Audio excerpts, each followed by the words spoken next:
नमस्कार दर्शक बंधु मो सिंदूरर अधिकार सीरियल देखिए जबरदस्त सीन अच्छी एबे रागिणी नताशा को देले कड़ा जवाब। हाँ दर्शक बंधु आपण मैंने आज भिडटी को टिकनिक कर देखिले सबकि जानीपर भिडटी को स्किप न करी शेष पर्यंत देखिले ताहले जानीपर।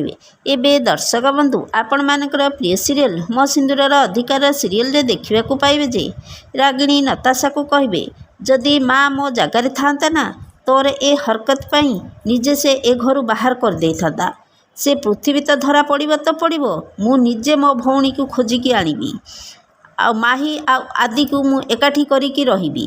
तापरे रागिणी फोन करिकी कहिबे पृथ्वी महापात्र तार ओल्ड डिटेल्स एनी कस्ट मते दरकार ताकू जोठी भी देखिबो गुली करदेव सीए जस्ट एबे एठू कहूथिबे नताशा रागिणीर मुंड को पिटिदेवे सेठू रागिणी कहिबे डुडू तू एतिके कही रागिणी तले पड़ीजिबे। नताशा कहिबे मोर आउ एडिंग रास्तार केही भी आसीबो ना इफेक्ट तू भी नुह। एबे दर्शक बंधु रागिणी कौन मुक्ति को बंचई पारिबो कि नाही कमेंट माध्यम रे जणाई दियंतु। आज राति 8:30 रे देखंतु मो सिंदूरर अधिकार एबे केवल तरंग प्लस रे।